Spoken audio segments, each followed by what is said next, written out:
உலகமெங்கும் உள்ள அனைத்து இறைமக்களுக்கும் வணக்கம். நீங்க புதுசா எங்க வீடியோ பார்க்கறதா இருந்தா, கீழே இருக்கிற சப்ஸ்கிரைப் பட்டனை பிரஸ் பண்ணிட்டு, பெல் ஐகானையும் கிளிக் பண்ணிக்கோங்க. அப்பதான் நாங்க புதுசா போடுற வீடியோவோட அப்டேட் உங்களுக்கு கிடைக்கும். வாங்க இப்ப வீடியோக்குள்ள போகலாம். பாஸ்கா காலம் 4ஆம் ஞாயிறு 21/4/2024. திருப்பலி முன்னுரை. இயேசுவே நம் மீட்பின் மூலைக்கல். இறையேசுவில் இனியவர்களே, இன்று தாய் திரு அவையானது பாஸ்கா காலம் 4ஆம் ஞாயிறை சிறப்பித்துக் கொண்டிருக்கிறது. இன்றைய நாள் நல்லாய ஞாயிறு என்றும் இறையழைத்தல் ஞாயிறு என்றும் அழைக்கப்படுகிறது. இஸ்ராயேல் மக்களின் வாழ்வாதாரம் ஆடு மேய்க்கும் தொழில். அவர்கள் படைத்த கடவுளையும் ஆண்ட அரசர்களையும் ஆயர்களாக பார்த்தனர். இயேசுவும் தன்னை ஒரு நல்ல ஆயனாக வெளிப்படுத்துகின்றார். ஆயனுக்குரிய பண்புகளான ஆடுகளை அறிதல், ஆடுகளை பராமரித்து பாதுகாத்தல் என்னும் பண்புகளை இயேசு கொண்டிருந்தார்.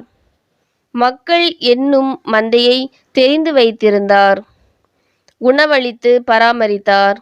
தன் உயிரை கொடுத்து பாவங்களிலிருந்து மீட்டு பாதுகாத்தார்.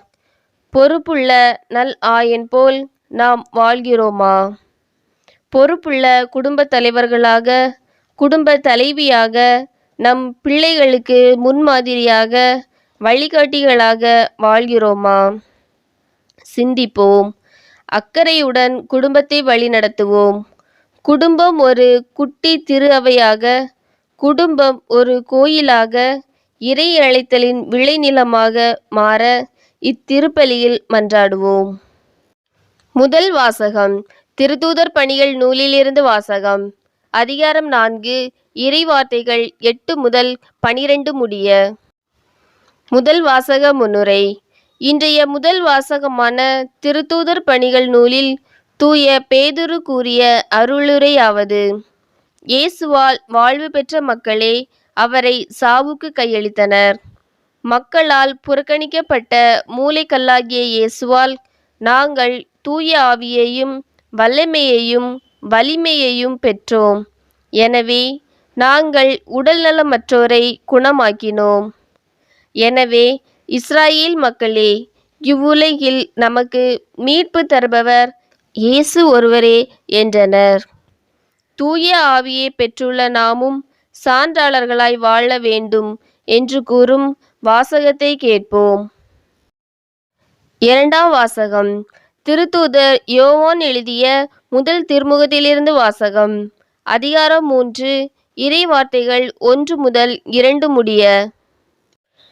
இரண்டாம் வாசக முன்னுரை. திருத்தூதர் யோவான் எழுதிய முதல் திருமுகம் இயேசுவின் அன்பை பற்றி கூறுகின்றது.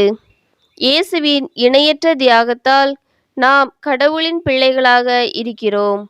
நாம் இயேசுவை அறிந்து கொண்டதால் இறையாட்சியின் நாளில் நாமும் இயேசுவின் மாட்சியில் பங்கு பெறுவோம்.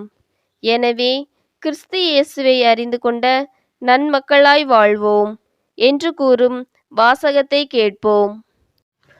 விசுவாசிகள் மன்றாட்டு.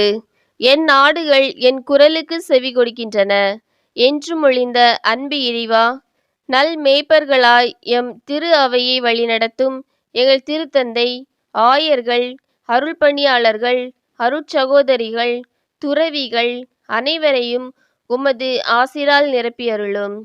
நாங்கள் எங்கள் ஞான மேய்ப்பர்களுக்கு கீழ்ப்படிந்து அருள் ஆசிரை பெறும் நன்மக்களாய் வாழ வேண்டுமென்றும் இறை அழைத்தல் பெருகிட வேண்டுமென்றும் உம்மை மன்றாடுகிறோம்.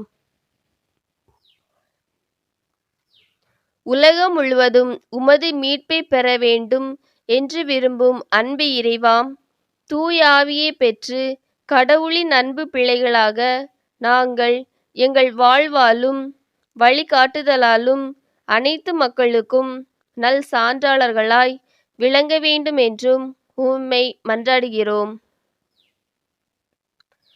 உலகம் மேன்மை பெற நல் வழிகாட்டியான அன்பு இறைவா, எம் நாட்டில் நடைபெறும் நாடாளுமன்ற தேர்தலில் மக்கள் அனைவரும் ஜனநாயகம் தழைக்க சிந்தித்து நல்ல தலைவர்களுக்கு வாக்களித்து தேர்வு செய்ய வேண்டுமென்றும் மக்கள் அனைவரும் மகிழ்ச்சியாய் வாழ வேண்டுமென்றும் உம்மை மன்றாடுகிறோம்.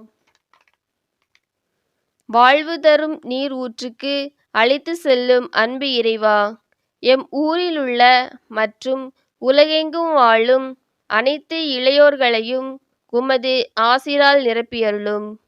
அவர்களின் வாழ்க்கையை நல்வழிப்படுத்திட வேண்டுமென்றும் நல்ல உடல் நலமும் நல்ல வேலை வாய்ப்பு நல்ல வாழ்க்கை துணையும் தந்து வாழ்வில் மேன்மையடைய செய்ய வேண்டுமென்றும் உம்மை மன்றாடுகிறோம்.